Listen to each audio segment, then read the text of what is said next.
Good evening and welcome once again to another edition of the Truth Hour. My name is Johnny Guzman. As always, a pleasure to be here on this Monday, the 18th of June, 2012. Well, tonight's topic, Darwinism, another way to enslave us. This is a topic that we've been wanting to cover for some time now, but with so much interesting stuff that we share each and every Monday with you with Santos from Australia. Well, we finally got to it, and as always, we're going to bring in our good friend Santos Bonacci from Australia. Hi, Santos. How are you? Very well, thanks, Johnny. Yourself? I'm doing good. I'm doing good. Tonight's topic, Darwinism, another way to enslave us, Santos. And this is an issue that I've been I've been struggling with for a long time. You know, I always asked these questions: that how can we believe that we come from a monkey? Or a species that's similar to a monkey or you know, orangutan, I don't know, a primate. And when we can see that a primate has 48 chromosomes, we humans have 46 chromosomes.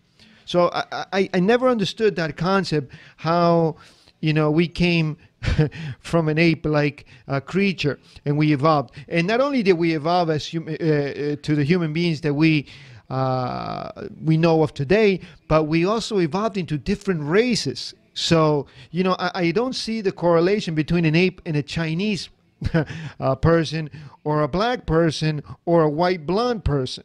So I mean, I never quite understood that issue, but this is the story that we've been sold, and you know, it's another way to continue to enslave us, Santos. So I want to hear what is it that you have to say about this Darwinism and this theory of evolution, which, by the way, it's only a theory, right?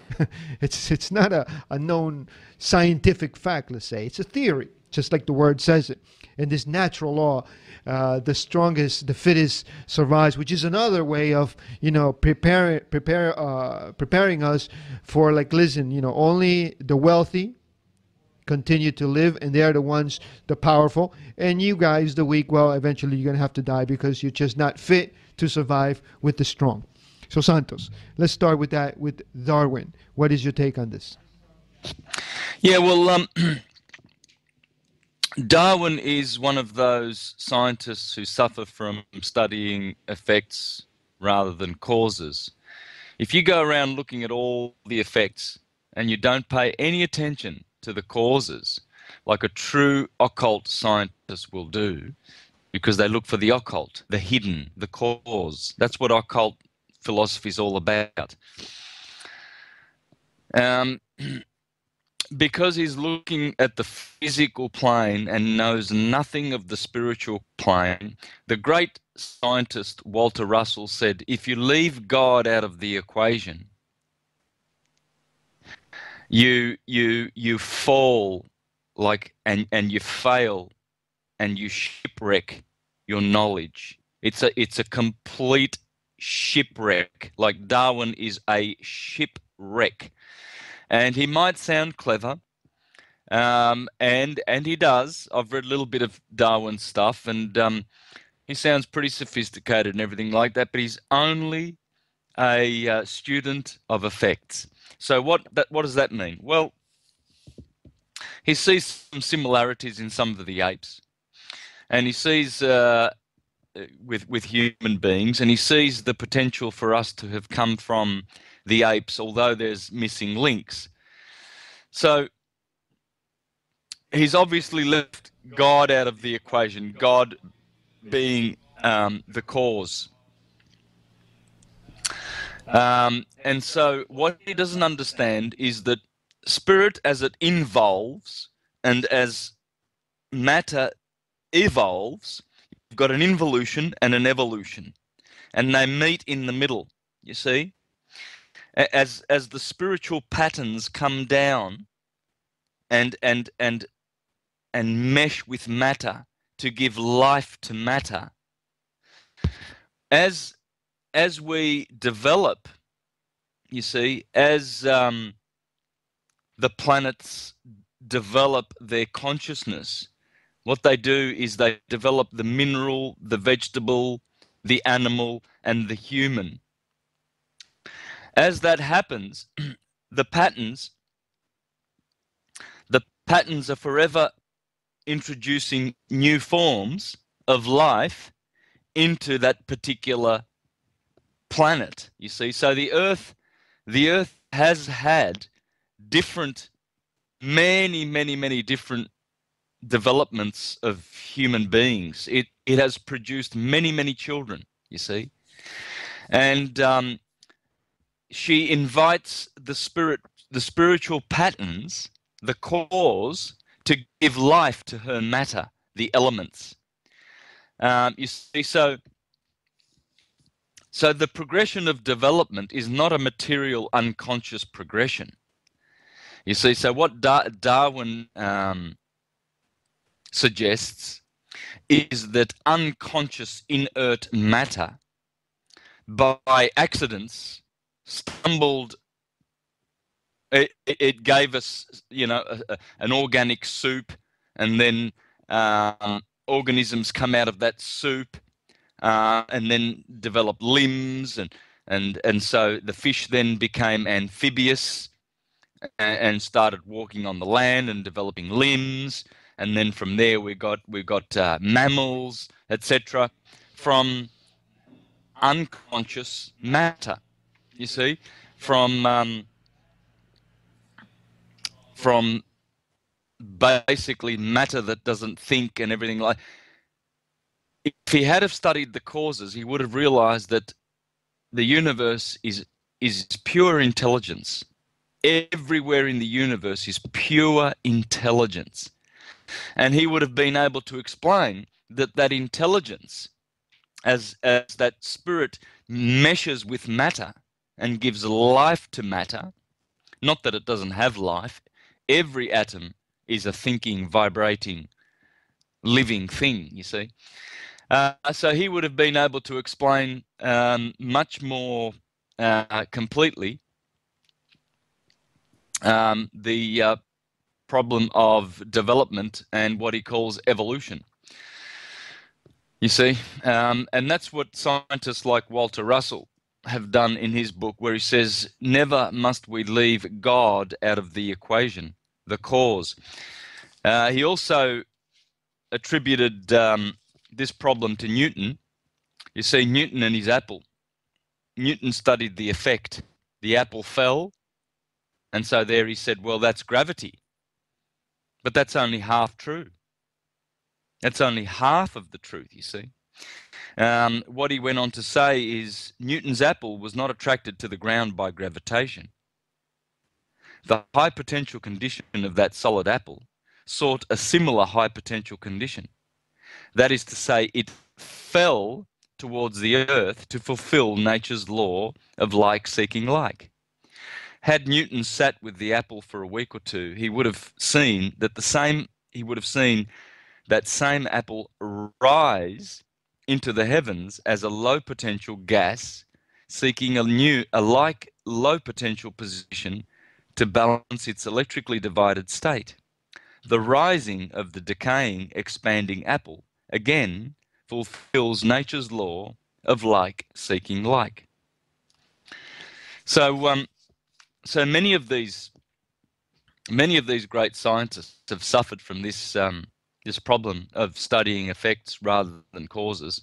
Only true occult scientists are aware of the causes. Santos, but you're absolutely right. I mean, because I've spoken to scientists and people who are in the field of psychiatry and psychology, and we've talked about this, and they continue to identify themselves in the area of evolution with Darwin. But when we compare, I mean, the similarities, there is hardly no similarities to an ape. I mean, for example, our skin is not the same. We don't have the same bones. The pattern of hairs on our body are not the same. Our heads, our brains are totally different. I mean, we have probably a closer diagram of our body to a pig. You know, for example, the heart, it's in the same area where our heart is. The digestive system is almost exactly the same, except for the face. Obviously, in the ears, it look a little different. but we also share, common genes and traits with a rat as well. But it doesn't mean that we have evolved from there. I mean, so if we evolved from the apes, why are there still apes around? Shouldn't they have disappeared already? We evolved into a higher evolution. I'm going to put up a slide here, Santos, and in this slide it says the Kabbalah wants us to believe this, that we come from a one-cell amoeba into a fish, just as you mentioned before, to a dolphin, to a whale, to a turtle, to a crocodile, elephants, lions, bats, gorillas, pigs, and then eventually us.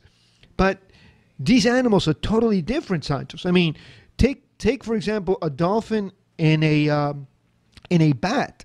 They have this sonar within their systems that they're able to captivate things, like a sonar does. I mean, that's. I mean, we don't have that. It's just totally. How do you explain that? I mean, these animals with shells, like a turtle, or a crocodile who has an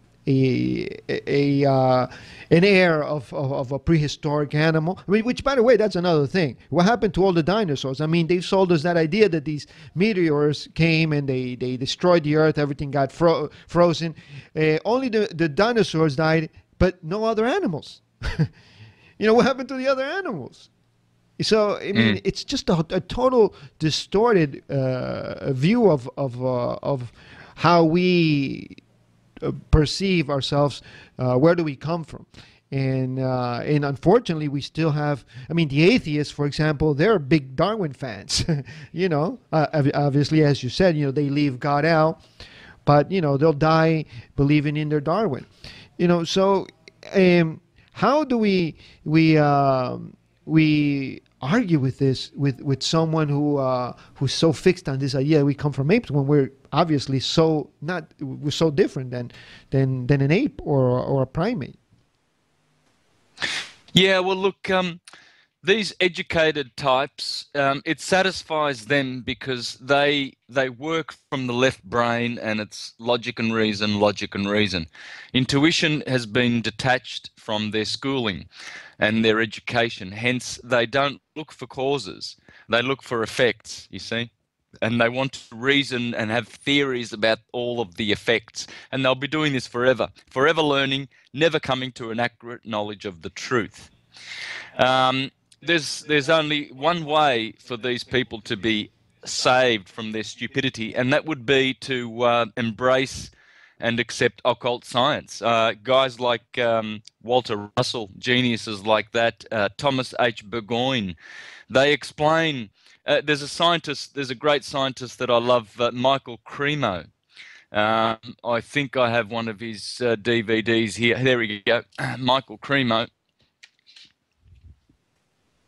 I would be encouraging people to have a look at this DVD for a start. Human Devolution, a Vedic alternative to Darwin's theory.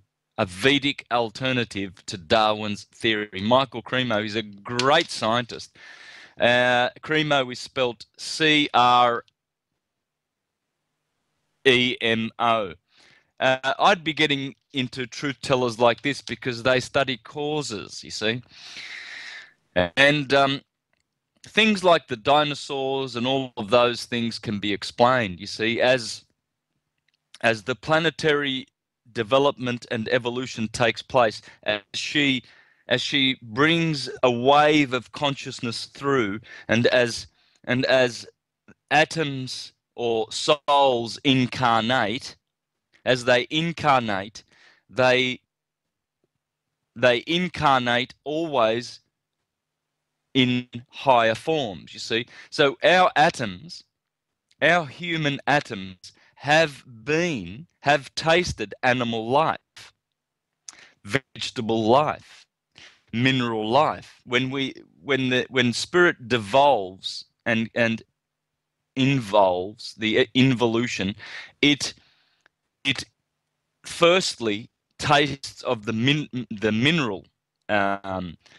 consciousness, you see, and as those atoms grow, and become more developed souls. You see, like the humans are at the top plane here on the physical plane. Humans, we are in what's called the middle kingdom. From matter to cause, we are in the middle. In the middle, you see. And but our atoms have passed through all of those lower kingdoms. They have to. They have to. And this is what they don't factor into their calculations and into their theories. They don't factor this into it. They ignore the spiritual intelligence from above, the causal intelligence that is guiding all of this development rather than evolution. I mean, evolution's it's development. You know, the universe develops its consciousness and its creatures as they forever continue on the path upward to the true to cause where they come from. You see, so they don't factor that into it, and hence they are only teaching half truths, which are lies. Santos, okay, I buy that. But what about the different races within our planet? I mean, I'm gonna put up a slide right here where we can see an Afro-American person, a Hindu person. Well, a Hindu can also represent somewhat of a Arab, Hispanic race, an Indian, a native Indian, or a native Canadian or Eskimo, a Chinese person, Oriental, and a white person. I mean, those are totally different ethnic groups. I mean, you can't get, a blonde, blue-eyed guy and a woman, and get a Chinese guy, or a black guy. I mean, there are other mixes, mulattoes, in between different races, but the predominant races are the white, blacks, the yellows, as they will call them, the Chinese, and the native Indians, if I'm not mistaken. I mean, those are totally different ethnic groups. I mean, totally different in features.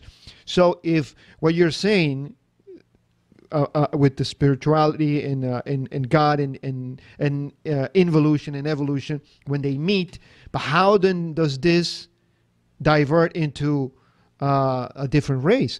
They would tell us, oh, it depends on the area where they live. Okay. In China, for example, I mean, there's cold, there's hot weather. I mean, it's not just, frozen over there where, they're not going to have people who are, dark, nappy hair or whatever. They're going to have according to, the environment.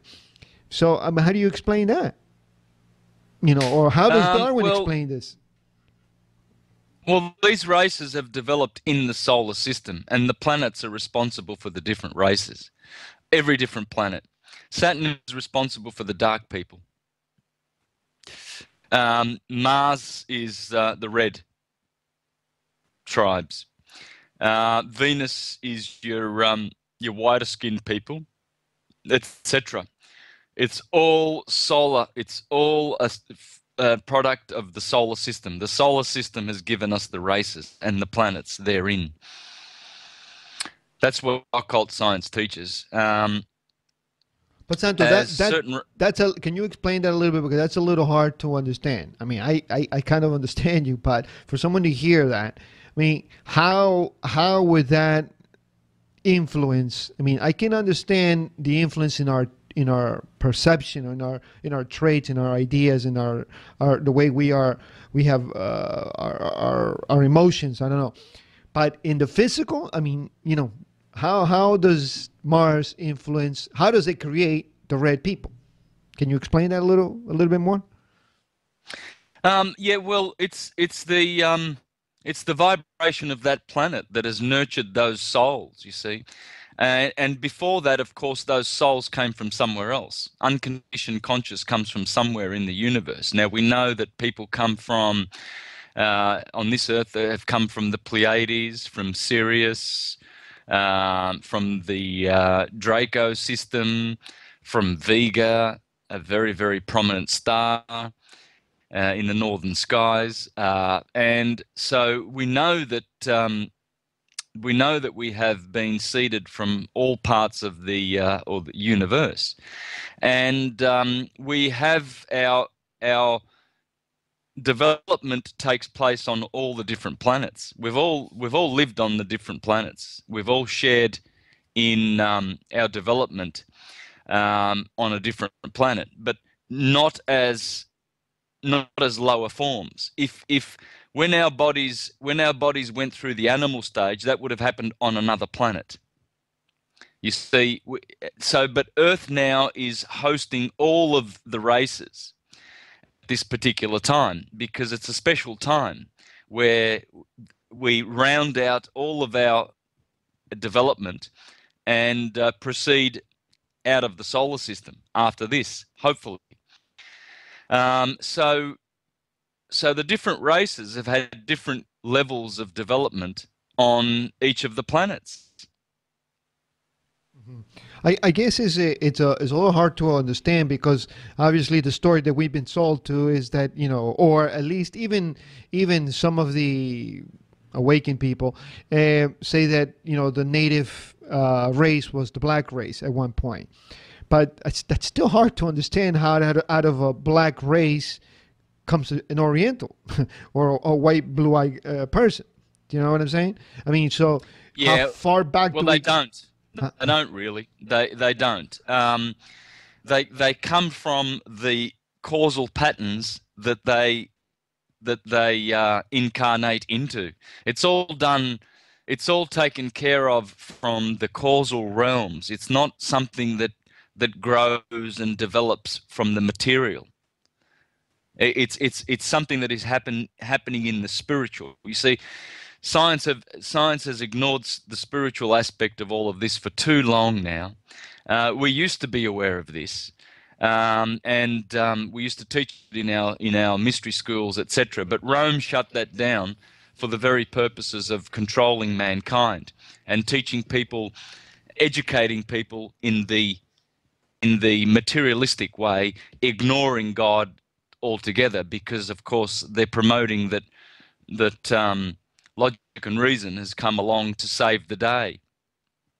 And if you're going to believe in God, the God that they give you, the fictional God that they give you, well, they that God there is going to send his vicarious savior to save you from this mess that you're in, and rather than ignoring the spiritual aspect of your own person, so that you can save yourself, so that you can aid in this process of developing yourself, developing your qualities, and raising the vibration to its natural proper condition.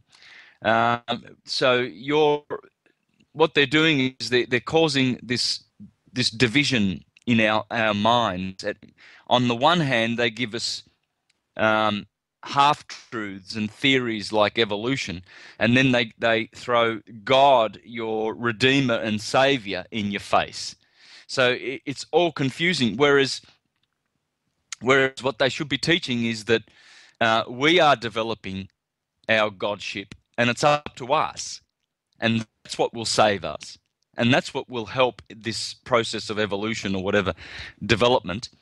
And so they give you two contradictory teachings. Rome has done this so cleverly, so cleverly. In her institutions, she will allow teachers of Darwinian evolution, but in her religious institutions, she will give you a redeemer that's going to come and save you from the flesh. And they're both so wrong. They're both so nasty, and they contradict each other viciously. And the truth lies in the middle. The truth is that the causal world, or God, is causing us to develop and evolve. As we grow the vibration within, then our next lives are higher. Next we will be as the angels in the astral planes. And we will not have these gross Mm-hmm. bodies. We will have more subtle bodies, you see. Mm-hmm. And so if they taught that, then we would be a much freer people on this planet, rather than teaching us things that are confusing and divide us and incomprehensible and obviously not logical. Most people, only a real ignoramus will swallow the Darwinian theory. But most of the people that are teaching it, the so-called scientists that are teaching it, they don't believe in it in themselves, because they know that it's just full of contradictions and holes and doesn't hold water. And but they teach it because that's what they're supposed to do.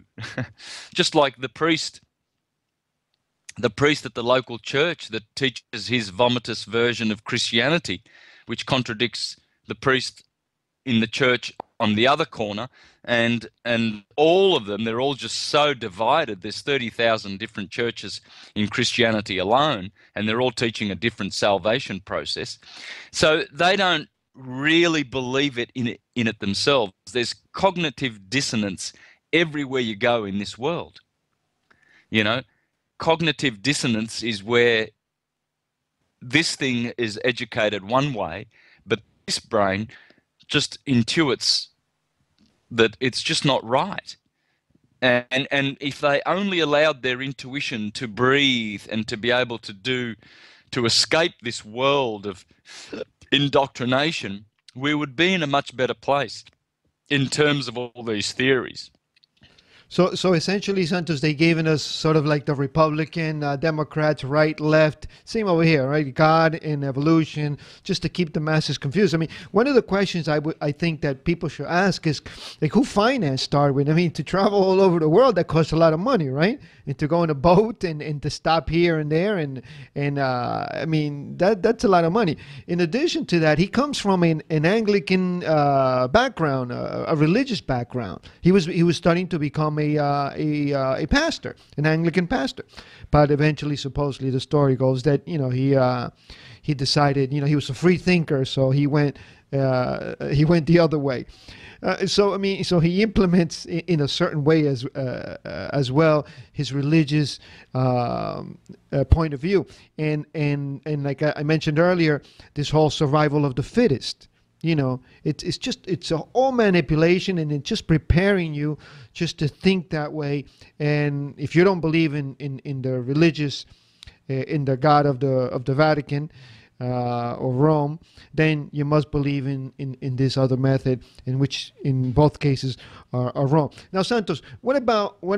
I know you don't mention this much, but what about the genetic manipulation that we hear a lot of times, with the Saccharide citrus, which I don't agree in most of the stuff that he says, especially when it comes down that the gods left.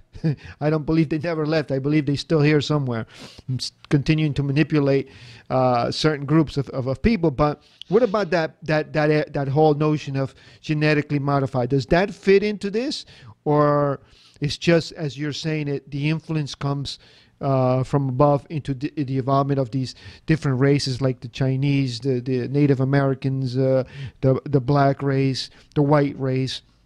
Where does this fit in your research? There has been some genetic interference. There's no doubt about that.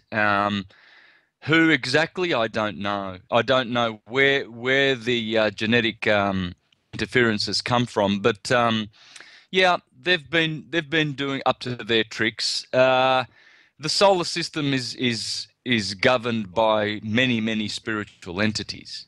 It's not an unconscious, material thing. It's a spiritual live soul, And some of those entities have chosen to do, manipulative things. They've been involved in, trying to change the course of history, just like the elites do. They will scientifically create a war, so that they can have national borders. And you just look at the UN, what the UN is trying to achieve. These are entities that are malicious. Not that they think they're malicious; they think they're doing well. The New World Order people really believe they've been indoctrinated and educated to believe that they're doing the right thing. They're doing something good for humanity. Our Prime Minister, for instance, Julia Gillard, she probably has a lot of sincere belief that we need to pay carbon tax, to reduce the carbon footprint. And she's got all her cronies and all her people in place that are just educated, and they think, yes, we've got to attack this problem, because they don't see that it's a solar system problem. The whole solar system is heating up because it's going through the photon belt.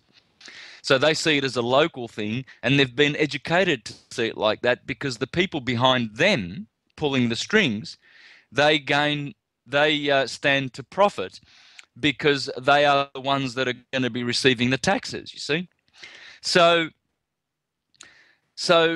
the whole thing of survival of the fittest, you see it in the animal kingdom. You see that the top dog always wins his fights and then kills all the bottom dogs. But and we see that also with humans. We see that the angriest, cruelest, and evilest men like George Bush, Barack Obama, Dick Cheney, Rumsfeld, and all of these animalistic, unconscious buffoons have a lot of power. So people see that and they think, oh, you need to be rich to have power, and you need to be influential and everything like that. It's survival of the fittest, for sure.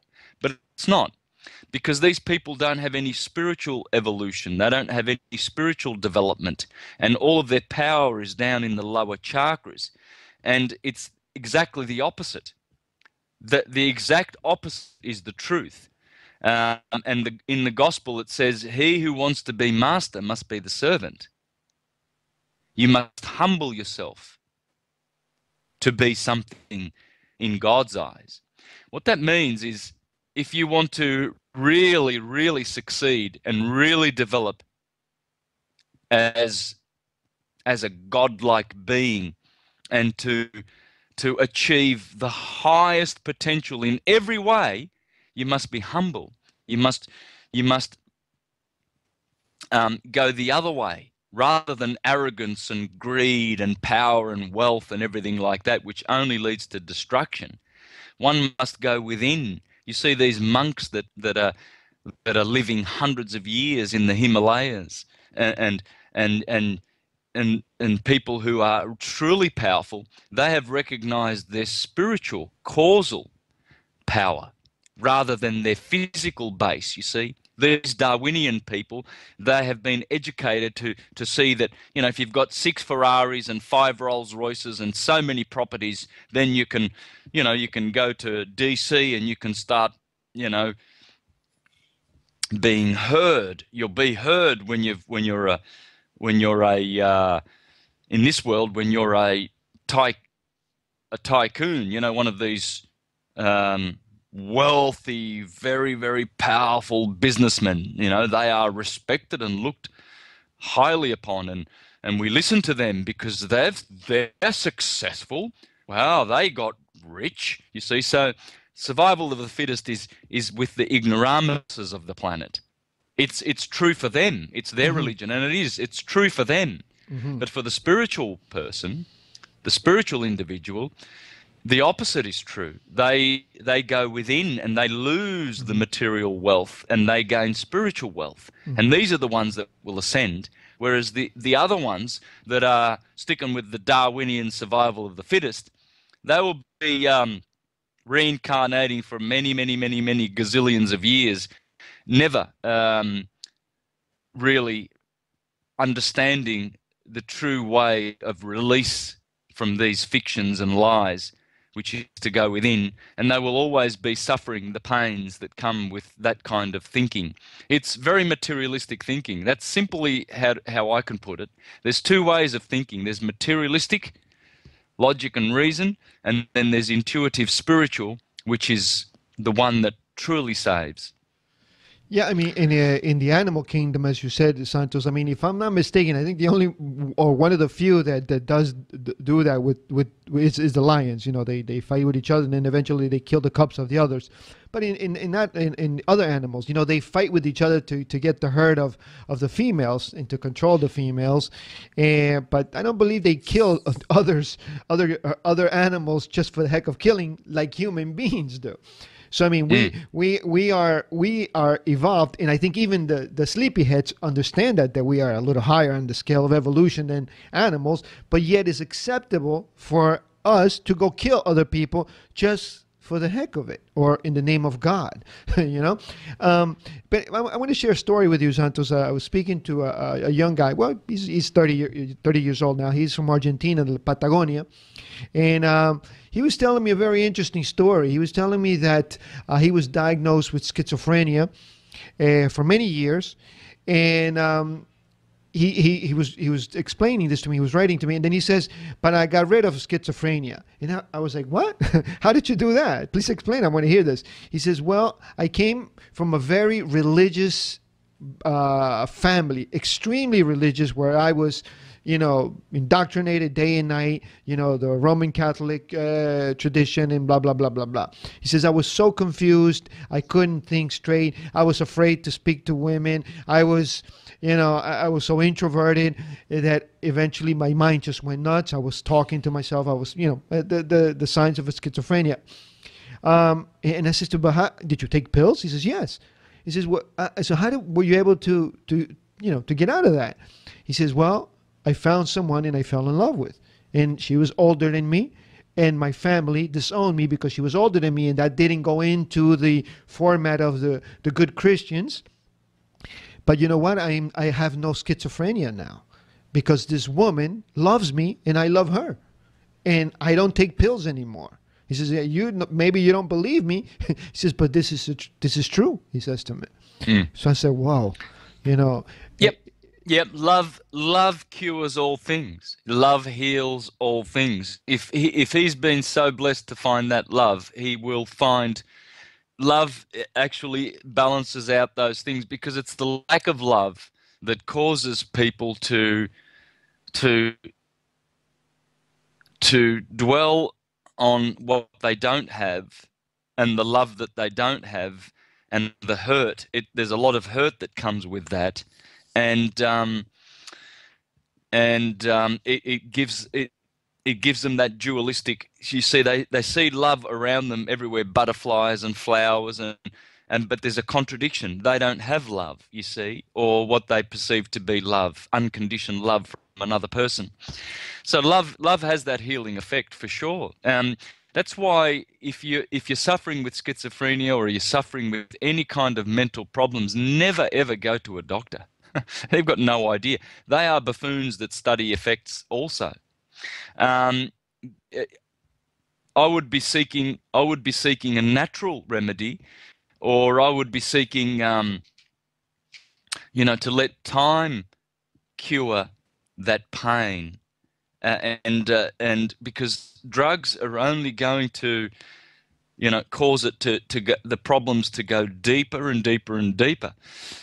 And love is natural, so it's a natural cure. There are natural cures for depression. Is a natural thing too. We have great joyous emotions, and then we have these very, very lower vibrating, painful emotions, and it all comes from living in the dualistic world. We have to ride them out. We have to, what's the word I'm looking for? When we have these low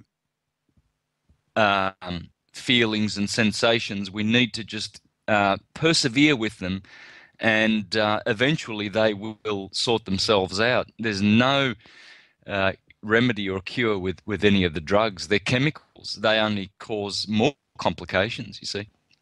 In fact, when people go on those drugs like Prozac and Zoloft, the statistics indicate that most suicidal people come from people who take those drugs. You see, naturally depressed people don't commit suicide because they're still connected to their nature, and they wouldn't bring themselves to do that. But it's easier to commit suicide when you've taken some of those drugs because they mess you up even more. Yeah, it's just as tonight's title is just another way to enslave us and continue continuing making us think that it's either right or left or God or evolution, and we just miss the boat and we just don't get to see the true science or the true evolution of how you've always explained it. To go in within. Okay. Thank you, Santos. Another great hour. Just gone by so quick. Anything else you'd like to say, Santos, before we take off today regarding this topic with Darwin? Go ahead. Yeah. Look, I'd be getting into some good scientists like Walter Russell, Michael Cremo, Thomas H. Burgoyne goes into this, and also one more guy. That's the guy George Carey. George Carey in his he's got about 4 or 5 books, and he explains the causal nature of our development.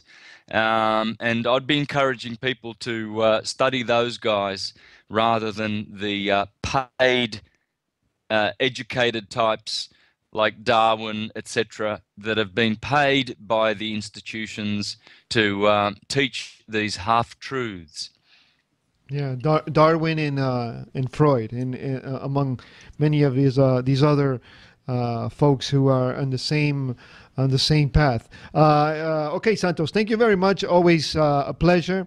And of course, friends, if you want to get more information regarding Santos' work, you can go into his website, universaltruthschool.com, and you just put out a few new videos. Correct, Santos?